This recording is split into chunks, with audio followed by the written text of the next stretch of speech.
Julie Noël est professeure agrégée à l'École de travail social de l'Université de Sherbrooke. Elle s'intéresse aux familles en situation de vulnérabilité, notamment celles dont l'enfant est suivi par la protection de la jeunesse. Elle a notamment mené et contribué à plusieurs travaux de recherche portant sur l'expérience des parents d'enfants placés ou adoptés dans le cadre d'une mesure de protection. Elle a examiné des expériences à partir de différentes perspectives, dont le pouvoir d'agir, la reconnaissance sociale, l'engagement et le deuil. Donc voilà, sans plus attendre, je vous laisse au bon soin de Madame Noël. On va se revoir plus tard pour la période de questions. Donc Julie, je te laisse la parole. Merci beaucoup, Madame Bouffard, et merci beaucoup à l'IU pour l'invitation pour cette présentation-là ce midi. Julie Noël, comme Madame Bouffard m'a présenté, je suis professeure à l'École de travail social à l'Université de Sherbrooke et j'ai travaillé sur ce projet-là avec Déborah Humel, qui est maintenant professeure associée au département de psychoéducation, toujours à l'Université de Sherbrooke. Tout d'abord, je vais vous parler du contexte de l'étude, là, des résultats de l'étude que je vais vous présenter aujourd'hui. En fait, on a mené une étude auprès des intervenants et intervenantes qui accompagnent les parents d'enfants placés dans le milieu communautaire. On sait que généralement, quand on étudie ce que vivent les parents ou comment interviennent les intervenants auprès des parents d'enfants placés, on va aller voir généralement les intervenants de la protection de la jeunesse.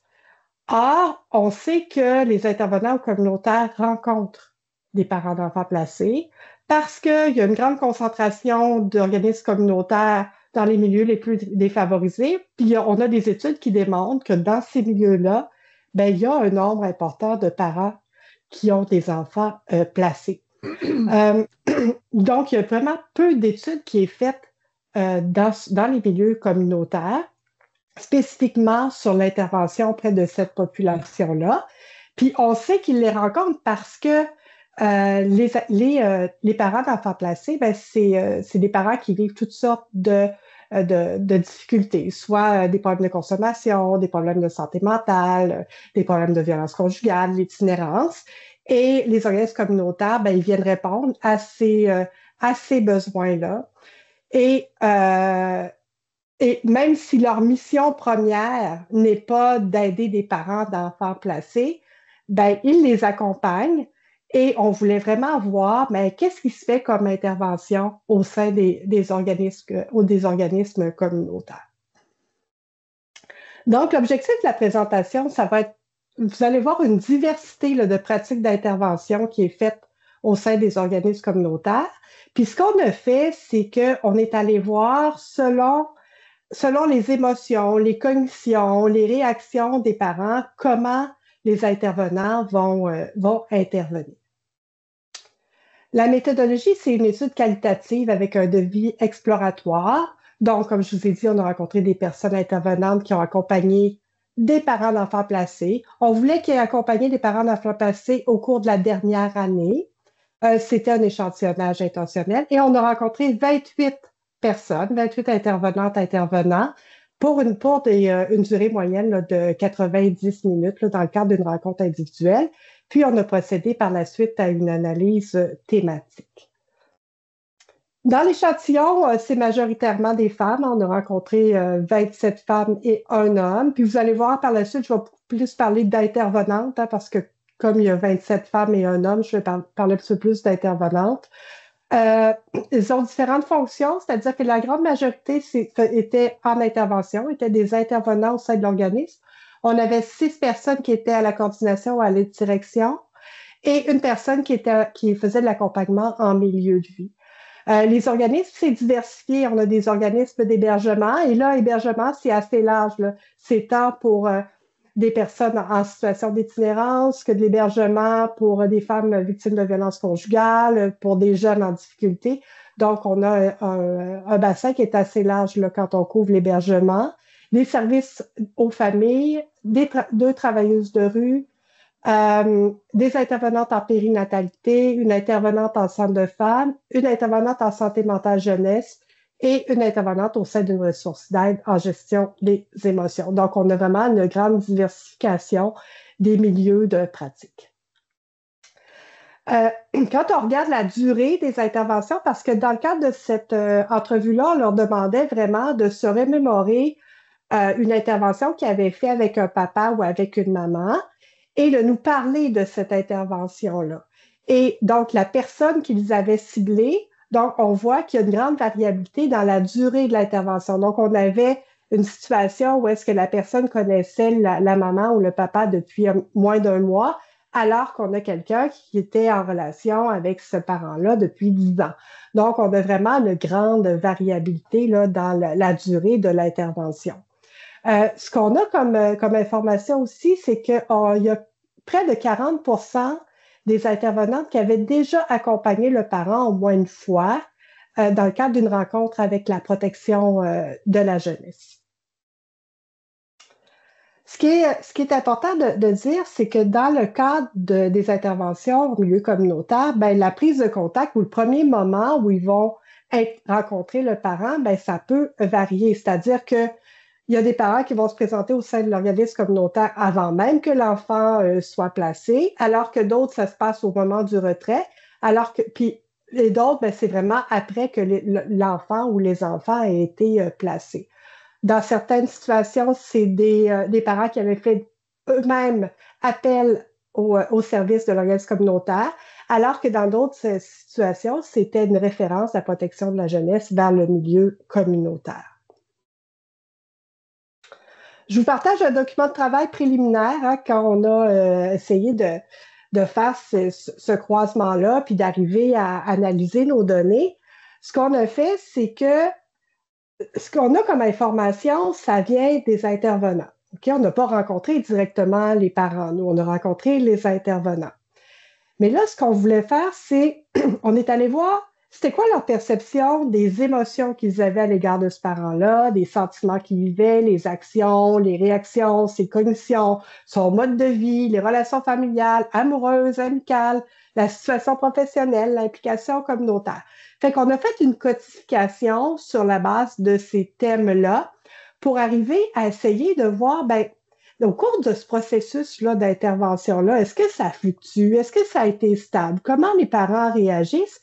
Puis par la suite, on a regardé avec les groupes qu'on avait, est-ce qu'il y a des particularités des interventions qui ont été réalisées, dépendamment comment le parent réagit, comment il vit le placement de son enfant. Ce qui nous a donné 5 groupes. Donc, on a réussi à regrouper et à catégoriser et d'arriver avec 5 groupes, c'est-à-dire des façons de vivre le placement de l'enfant. Donc, ce que je vais vous présenter, c'est des résultats en fonction de ces 5 groupes-là. Donc, c'est comment les intervenants interviennent lorsqu'il y a une prise de conscience puis une mobilisation. Lorsqu'il y a un parent qui est plus dans une mobilisation qui est fluctuante. Quand on est dans une situation où le parent accepte l'idée que son enfant soit placé, quand on a un parent qui abdique, puis qui se mobilise pas, puis qui veut plus, puis qui décide d'abandonner. Et quand on travaille avec un parent qui est toujours dans la colère, dans l'indignation, après un certain temps, parce que ce qu'on sait quand même dans les études, c'est que d'être en colère contre la DPJ au moment que l'enfant est placé, au départ, il y a quelque chose d'assez commun. Mais sauf que quand ça perdure dans le temps, là, on les a identifiés comme de l'indignation, ou est-ce que là, il y a quelque chose qui se maintient dans le temps, qui n'est pas une réaction émotive, qui est liée au fait du choc du placement de l'enfant. Dans les prises de conscience et la mobilisation, dans les expériences vécues, ce qu'on voit, c'est que malgré une certaine incompréhension au départ, c'est des parents qui réussissent tout de même à se mobiliser à la suite d'une prise de conscience. L'incompréhension au départ, c'est aussi quelque chose de commun. La colère, de ne pas comprendre, c'est aussi quelque chose de commun chez les parents d'enfants placés, sauf que par la suite, il y a des choses qui peuvent différer. Ici, on a l'exemple d'une intervenante qui nous dit, mais au début, quand elle me parlait qu'il y avait peut-être la possibilité du placement de l'enfant, j'ai l'impression qu'elle était dans un autre monde. Elle ne croyait pas que ça pouvait arriver. Je pense, mais c'est ça qu'elle était dans le déni. Elle était surtout dans l'incompréhension par rapport à la DPJ. Elle ne comprenait pas nécessairement. On dirait qu'elle n'écoutait pas nécessairement nos conseils parce que probablement qu'elle ne trouvait pas que c'était justifiable tout ce qui était arrivé. Donc, l'incompréhension de départ, c'est quelque chose qui est assez commun. Ici, on a une autre intervenante qui nous dit, c'est une personne qui travaillait le soir, qui se couchait tard, puis là, elle a pris un poste de jour. Donc, vraiment, le réveil. Quand on parle de prise de conscience, on voit ici la prise de conscience. Donc, là, on voit là le réveil. Il y a eu vraiment quelque chose qui s'est passé. Puis cette maman-là, ben, elle dit, oups, il faut que je change quelque chose. Et là, elle commençait à 6 heures le soir, je pense jusqu'à 2-3 heures le matin. Donc, elle a tout changé vraiment pour sa fille. Donc, on a vraiment des parents qui sont au départ dans l'incompréhension. Il arrive quelque chose où est-ce qu'ils font une prise de conscience et par la suite font des changements dans leur vie.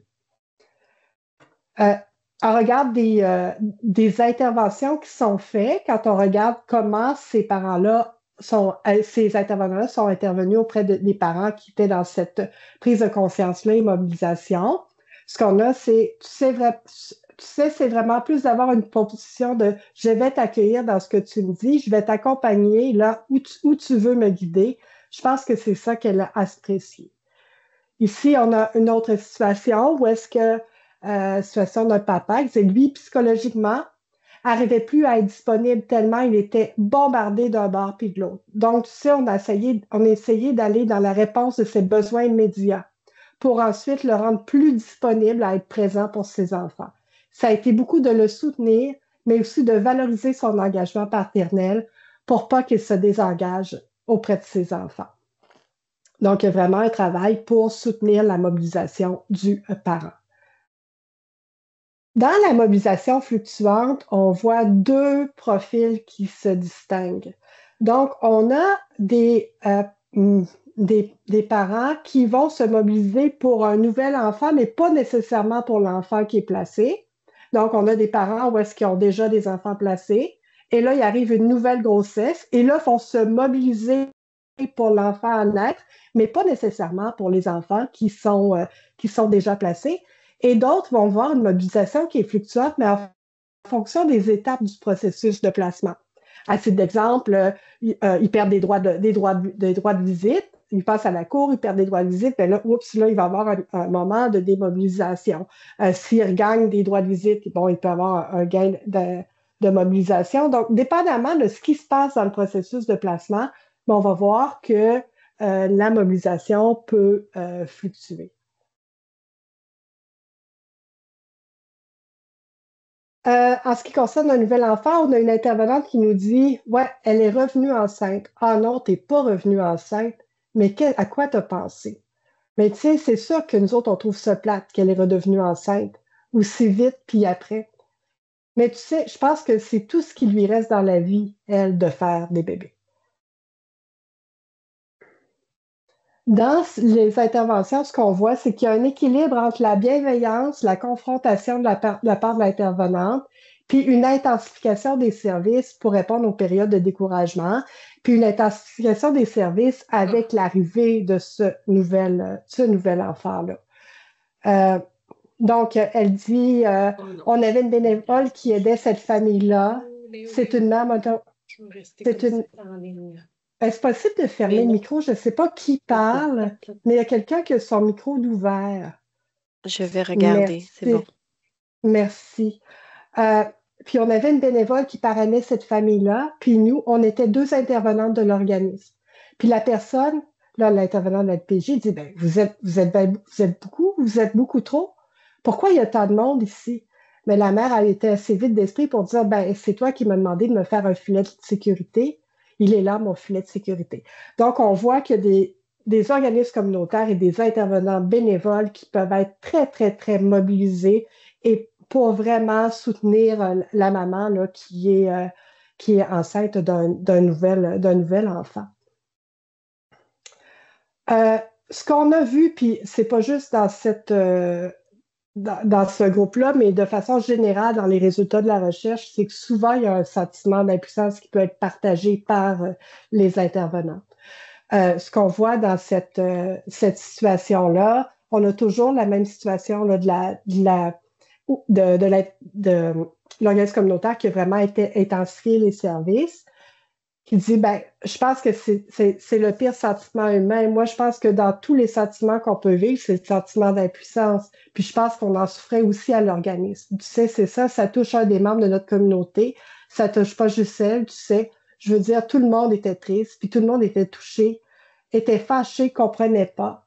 Mais c'est un gros sentiment d'impuissance. Donc, ces personnes-là ont intensifié vraiment l'aide de service, mais l'enfant a tout de même été retiré et le sentiment d'impuissance que la mère vit, ben, il est aussi partagé à ce moment-là par les intervenants communautaires. Et là, on parle de la mère, puis il dit, ben, le dernier bébé a été placé au placement. Depuis ce temps-là, elle est sur une grosse pente descendante. On dirait qu'elle se laisse mourir. On dirait qu'elle se laisse aller. Donc, on voit vraiment là, la mobilisation qui était très, très présente. Et lorsque l'enfant est placé, ben, on a vraiment une maman qui va nécessairement se démobiliser parce que quand on dit elle se laisse mourir, elle n'a plus d'énergie pour se battre, pour pouvoir poursuivre puis assurer le lien avec son enfant. Quand on regarde plutôt en fonction du processus de placement, on a un exemple d'un papa ici, puis on dit, oui, clairement, il veut avoir la garde. Ça fait partie du pourquoi il était en thérapie, puis pourquoi il participait aux interventions de groupe sur les habiletés sociales. Puis après ça, l'intervenante nous dit, ben là, il y a eu un des enfants de la famille qui a été placé, puis là, il dit, ben si on est pour tous les perdre, ben rendu là, à ce stade-là, ben c'est comme il a abdiqué. Il y avait comme une partie de lui qui était en train de dire, ben fuck it, puis je vais tout laisser tomber. Fait qu'on est encore dans la mobilisation fluctuante, fait qu'on est toujours dans trouver l'équilibre entre la bienveillance, la confrontation de la part d'intervenante, puis l'intensification des services lors des périodes de découragement. Et là, on a l'intervenante qui dit, par rapport à ce papa-là, moi, j'ai été capable de voir des forces en tant que parent chez lui, puis j'ai été capable de lui refléter. Fait qu'il n'était pas rien, il était valorisé. Fait que ça a permis qu'on puisse, tu sais, élaborer une autre chose. Parce que sans ça, probablement que la rencontre, si je l'avais confrontée, mettons comme si je l'avais fait la dernière fois, ben j'aurais pas eu les mêmes résultats, je suis convaincue. Fait que souvent, on voit que les intervenants du communautaire vont arriver à confronter le parent, mais pour eux, la relation est super importante, fait qu'ils vont travailler beaucoup la relation de confiance avant de confronter, puis on voit qu'ils sont vraiment dans une confrontation, on appelait ça, nous, dans un de nos écrits, là, la confrontation bienveillante. Donc, on s'assure d'être capable d'avoir le contexte qui nous permet là, de confronter le parent. Ici, c'est un autre exemple là, dans la fluctuation de mobilisation, mais à l'étape de placement. Ici, on a une maman qui était en thérapie pour une toxicomanie dans un centre d'hébergement. Elle a eu une mauvaise nouvelle par la DPJ. De mémoire, je ne sais pas si l'enfant devait être placé à la majorité ou si c'était des droits de visite, mais il y a eu quelque chose qui s'est passé dans le cadre de ce suivi-là. Puis là, l'intervenante dit, ben, habituellement, moi puis elle, on se rencontre minimalement 1 heure ou 2 semaines. Mais sinon, on peut se rencontrer de façon ponctuelle. Mais là, depuis jeudi dernier, à tous les jours, je travaille le matin. Je prenais 5 minutes pour la rencontrer, pour voir comment ça allait aujourd'hui. Fait que ça, je la rencontre le plus souvent. Fait qu'on voit vraiment une intensification des services qui est fait dans les périodes de découragement chez les parents d'enfants placés. L'acceptation du placement, fait que ça, c'est des parents qui rapidement ou sur une moyenne période de temps, acceptent que finalement l'enfant soit placé et ils conviennent que c'est la meilleure chose pour leur enfant. Donc, à cause de la tristesse, de la culpabilité, elle ne veut pas les abandonner. Elle le sait qu'en ce moment, elle n'était pas capable de répondre à leurs besoins, à l'éclatement. On a toujours la même situation, là. C'est toujours la même intervenante qui nous parle, qui dit la journée de la protection de la jeunesse est venue chercher les enfants, on a senti, je ne sais pas si c'était une émotion, mais je l'ai senti libérée. On a vu dessus que la situation se détériorait au lieu de s'améliorer, donc on lui a posé la question. En ce moment, de quoi tu as besoin? Puis elle a dit, ben, en ce moment, j'ai besoin d'un break. J'ai besoin de prendre soin de moi. Tu sais, de prendre soin de soi dans une maison d'hébergement avec 3 enfants en bas âge, c'est pas évident. Donc, c'est ça qui l'a amené à avoir cette décision-là. Donc, d'accepter que ses enfants soient placés pour qu'elle puisse prendre le temps de s'occuper d'elle. On a une autre situation ici où est-ce qu'une autre intervenante nous dit, puis, puis- puisque là, elle s'est ouverte, puis elle a dit, moi, je sais que tu trouves ça difficile. Mes enfants ne sont pas avec moi, mais je sais que c'est le meilleur milieu pour eux. C'est ce qui est le plus rassurant. Fait qu'il y a une sorte de résilience chez cette personne-là, avec quand même beaucoup d'introspection, beaucoup de travail sur elle-même. Mais ce n'est pas du détachement. C'est quand même particulier. Elle a une très grande intelligence émotionnelle. Fait qu'elle réussit à comprendre que pour le bien-être de ses enfants, c'est préférable qu'ils restent dans la famille d'accueil, chez qui ils sont. Mais qu'elle maintient le lien parce que dans le fond, le lien d'attachement, ils l'ont créé avec la famille d'accueil, puis le lien d'attachement qu'ils ont créé avec la famille d'accueil est vraiment fort.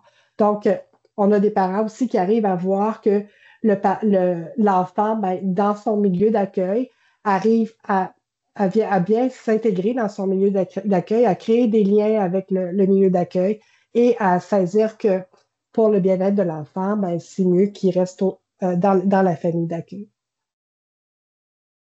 Ici, on a un exemple de probablement un processus, quelqu'un qui est en processus d'acceptation. On a eu 2 placements. Il y a eu un premier placement en foyer de groupe, puis un second au sein d'une fac, là, chez la grand-mère.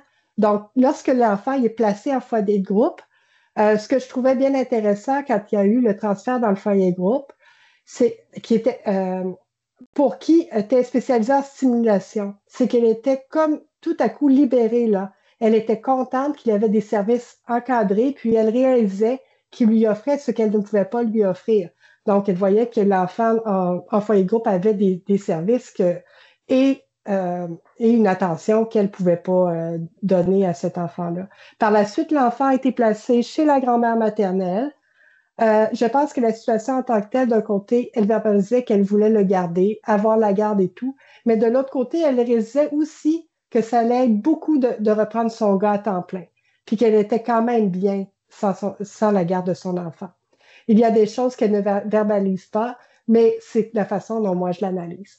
Donc, on voit ici possiblement une maman qui est dans un processus là, ici d'acceptation.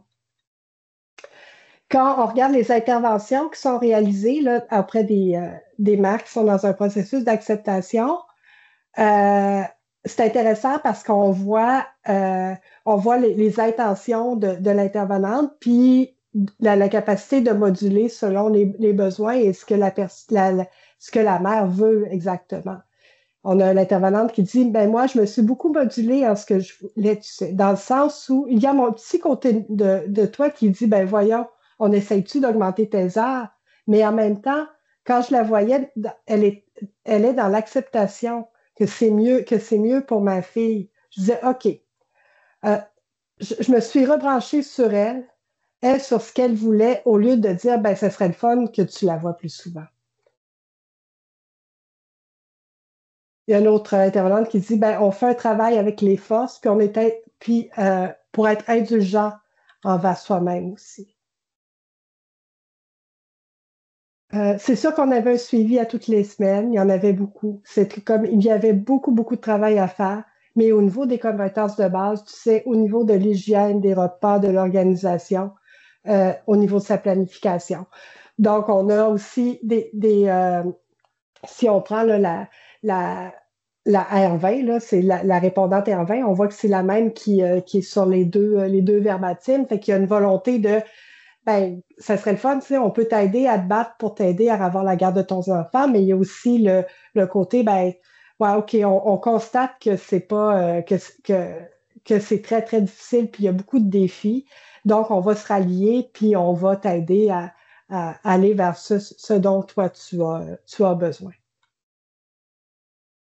On a aussi des parents qui vont abdiquer. Donc, il y a une diminution des ressources, un épuisement qui peut arriver. C'est les parents parfois qui vont, en DPJ, en tout cas, on va le voir, là, c'est des parents parfois que les, euh, les intervenants n'arrivent plus à joindre, des parents qui coupent, qui décident de tout lâcher, mais sans avoir fait un processus cognitif nécessairement d'acceptation. Donc, fait qu'on a vraiment des parents qui vont abdiquer parce qu'ils sont épuisés ou parce qu'ils peuvent plus se battre. Puis souvent, ils n'arriveront pas à intégrer non plus et à renoncer là, à la garde de l'enfant. Euh, donc, on voit, celle-là, on dit, ben, elle était dans la fuite. Euh, elle était dans. J'essayais des fois de lui parler du placement de sa fille, mais ça fait beaucoup trop, ça faisait beaucoup trop mal. Elle parlait d'autres choses. Elle était dans la fuite, dans l'action, dans les conversations. Elle fait, ouais, fermer les yeux, boucher les oreilles, ça n'existe pas. Donc, il y avait une coupure émotionnelle, hein, possiblement parce que c'était trop souvent souffrant. Donc, il n'y avait pas possibilité d'ouvrir, de parler là, du placement de son enfant. L'intervenante poursuit en disant ben, elle était de moins en moins accessible. Je pense qu'elle a fait une dépression non diagnostiquée. La difficulté à se lever le matin, ne mangeait plus, les conversations vides, la fatigue. Elle avait de la grande fatigue. Elle ne se levait pas le matin, elle était fatiguée, le désintéressement. Mais en même temps, je peux comprendre, on dirait qu'elle n'avait plus sa raison de vivre. On voit que parfois, il y a des parents qui se retrouvent avec des listes de tâches à faire et de rendez-vous. Puis les exigences, parfois, ben, ce qu'ils nous disent, c'est que c'est trop par rapport à la capacité qu'ils ont. Donc, ça peut aussi mener à l'épuisement puis au fait d'abdiquer. Donc, on a un exemple ici. Puis tu vois, en parlant, on dirait que tu as un autre recul sur la situation. Tu sais, ça ne faisait pas de sens, mais en même temps, quand on reparlait avec la personne, ben là, il y avait une liste de rendez-vous qu'elle devait prendre. Bon, ben voici les gestes que tu vas apprendre, mais même les intervenants de chaque milieu disaient que ça n'avait pas de sens parce qu'il fallait qu'elle aille, par exemple, à une rencontre dans un organisme, à la maison de la famille, dans un autre organisme. Puis là, même la dame d'un autre organisme, une psychologue, qu'elle devait rencontrer pour sa dépendance affective, ben, elle disait que ça n'avait pas de bon sens. Ça ne peut pas rentrer dans un horaire. Ça peut pas être aussi simple, ça peut pas être simple d'avoir autant de rencontres. Fait que des fois, elle se retrouve avec des plans d'intervention qui sont pas réalistes, avec des rencontres un peu partout qui font qu'elles sont pas capables d'arriver et de répondre aux exigences de la PJ, de la protection de la jeunesse, qui font qu'elles vont abdiquer. L'intervention dans ce temps-là, il se fait au rythme de la personne. Donc, ça a été les rencontres, les appels, le support. Le support à toute cette machine-là qu'elle recevait tout d'un coup, hein, du soutien émotionnel, du support, ça a été de la traduction. Hein, ça, il y a plusieurs intervenantes qui nous l'ont dit. La loi de la protection de la jeunesse, c'est pas facile à comprendre. Donc, le fonctionnement, souvent, elles vont jouer le rôle de traduction pour bien saisir qu'est-ce qui se passe exactement. C'était d'accompagner, de créer un lien, puis de franchir les étapes avec la personne au rythme de la personne. L'autre groupe qu'on a, c'est des gens, des parents qui sont indignés, qui sont craintifs. Et indignés, quand on l'a examiné, on le voyait plus sur une plus longue période. Hein. C'est pas l'indignation là, de départ là, quand l'enfant est retiré, parce que ça, c'est quand même quelque chose de commun, mais c'est quand même quelque chose qui se maintenait dans le temps. Donc, ça peut se manifester par des craintes, un sentiment d'injustice, un manque de centration sur l'enfant, amenant le parent à se focaliser plus sur eux-mêmes. On a un exemple ici qui dit elle était plus dans le vouloir se venger des policiers, porter des plaintes à la DPJ contre les policiers, la déontologie policière. Euh, donc, cela va amener au cours du suivi beaucoup de projections de la crainte de ce qui arrive à ces enfants qui sont placés. À un moment donné, la réalité entre ce que vivent les enfants et toutes ces peurs de ce que ces enfants font vivre, de ce qu'elle a vécu, On a vu ça dans une autre étude en 2015, que les parents qui avaient eux-mêmes été placés ou qui avaient eu des suivis avec la protection de la jeunesse, puis qui avaient été ballottés, plusieurs familles d'accueil, qui avaient vécu vraiment des grandes difficultés dans le cadre de leur placement, ben, souvent, certains vont se projeter dans le placement de leur enfant. Donc, souvent, ça va être des parents qui peuvent devenir très, très, très craintifs. Là, c'est ce qu'on a vu notamment, là, je fais une parenthèse dans le cadre d'une autre étude qu'on a fait. Ici, on a la colère, l'agressivité. C'était beaucoup de colère. C'est un papa qui est quand même assez agressif. Tu sais, des propos envers les autres. L'intervenante était une femme, donc des propos très misogynes, utilisation comme des mots de chienne, salope, castratrice. C'était vraiment comme elle fait un signe en abondance avec les mains. C'est un papa qui était très grandiose. Je pense que la crise a duré une bonne heure, mais sans que j'arrive à cerner exactement ce qui s'est passé. Mais c'était pas inhabituel, tu sais, c'était quelque chose de souvent vu chez ce papa-là. Donc, quand on a des interventions à faire, là, les intervenants par rapport à l'indignation, à la crainte, il y a une partie qui est centrée sur la reconnaissance des émotions. Ici, il y a eu un travail là, de fait sur la nuance des émotions, là, où elle était contente, où elle était en colère. C'est un autre exemple, là, c'est pas le même parent, mais on voit que c'est quand on a fait les regroupements qu'il y a des choses similaires. Elle était contente, elle était en colère. La tristesse, ça sort en rage. La colère, à vouloir se venger, à vouloir tout faire sauter. Donc, il y a vraiment à faire sauter la DPJ. Donc, il y a vraiment une méconnaissance là, des émotions sous-jacentes à la colère. Ce que j'observais était toutes ces émotions se transformaient en colère, puis ça n'était pas ces interactions avec le centre jeunesse et les autres en général. Au niveau relationnel, ça pouvait créer des problèmes aussi, donc travailler plus à nommer. Et avec son accord, je lui dis que j'allais toujours lui demander ce qu'étaient les autres émotions, parce que souvent, elles étaient toutes mélangées. Donc, c'était quoi les autres émotions? Donc, il y avait vraiment un travail qui était fait là, par rapport aux émotions sous-jacentes. L'autre intervention, elle est centrée sur la responsabilisation. On a une situation ici où est-ce que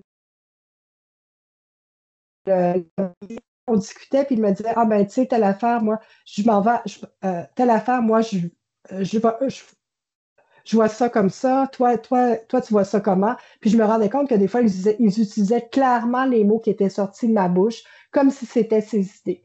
Puis là, j'étais, ben, c'est correct, tu as le droit, sauf que ça ne représente pas ce que toi, tu vis. Fait que même si tu nommes les grands principes, tu n'es pas capable d'agir parce que ça ne t'habite pas. Donc, il y avait une reprise du vocabulaire et ce qui était dit par l'intervenante, mais ce n'était pas une intégration du vécu là, qui était là.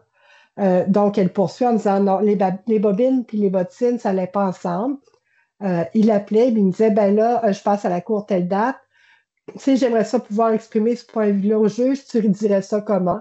Et là, ben, elle disait, ben, maintenant que j'ai appris de cette situation-là, et maintenant, ben, elle lui dit, ben, mais toi, tu vas lui dire ça comment? Elle dit, c'est quoi ton argumentaire? Développe-le. Il faut que ça, mets tes idées en place, écris-les, prends-toi des notes. Donc, elle accompagnait le parent là, à ce moment-là pour qu'il puisse se responsabiliser par rapport au prochain tribunal là, qui s'en venait. Parfois, il n'y a pas de centration sur les enfants. C'est vraiment très centré sur eux et sur la faute de tout le monde. Là, comme cherchaient des raisons, ils disent que ils ont accusé l'infirmière de l'eau, Pierre Jean-Jacques à la fête, pendant le temps des fêtes, qui aurait pris, mettons, le bébé pour des côtes qui sont brisées. Donc, il n'y a jamais eu d'acceptation des motifs de compromission.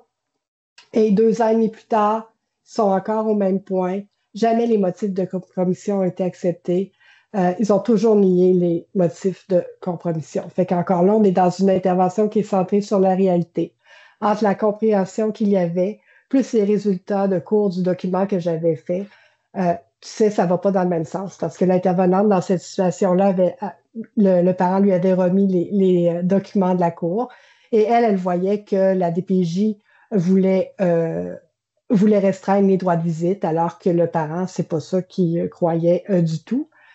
Euh, et dans cette situation-là aussi, on a une famille qui a eu, qui avait des parents qui avaient un interdit de contact dans une situation de violence conjugale. La maman était à nouveau enceinte et voulait cacher ce fait-là à la DPJ.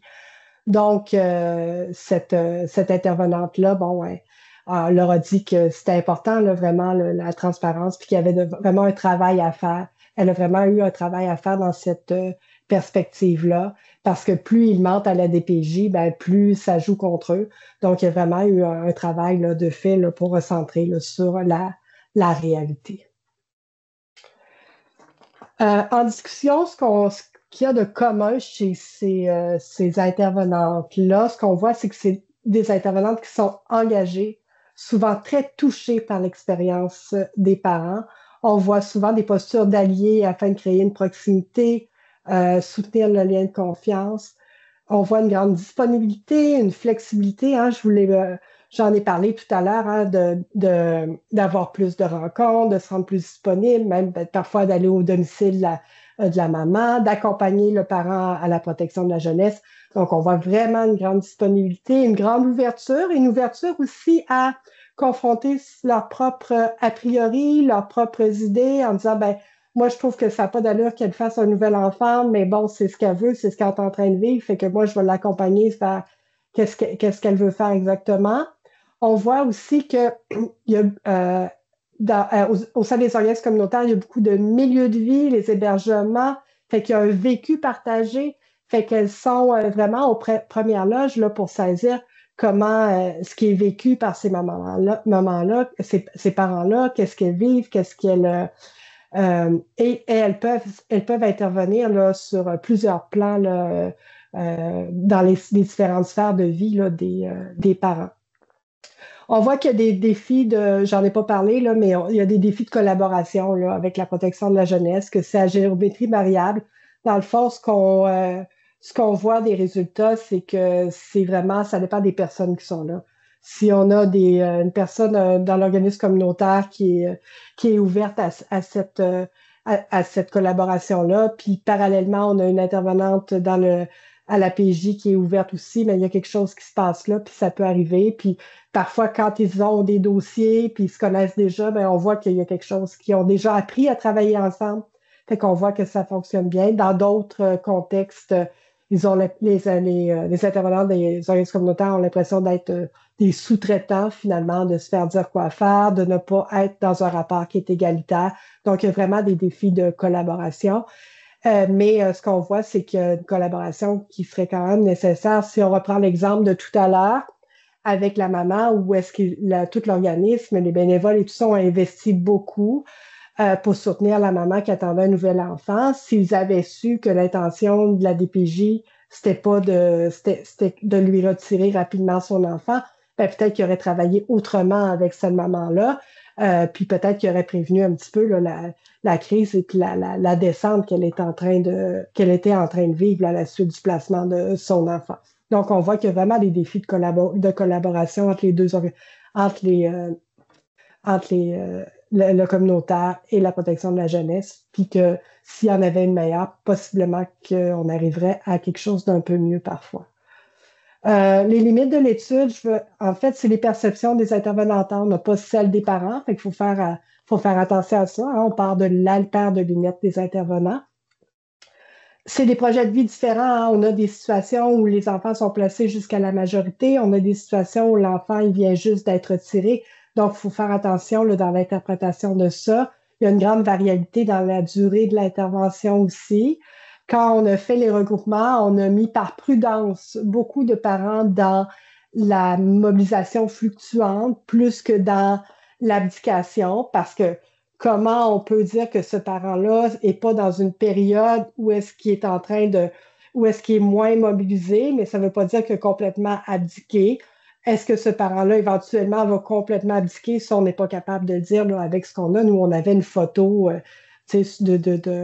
dépendamment là, de la durée de l'intervention, là, qui avait une grande variabilité. Fait qu'on n'est pas capable d'arrêter ça, mais somme toute, ces résultats-là montrent quand même que les intervenants du communautaire travaillent fort auprès de ces parents-là. Ça, c'est clair, qu'ils sont engagés et que dépendamment de ce qui se passe avec le parent, ben, il y a il y a des interventions qui vont être mobilisées plus que d'autres.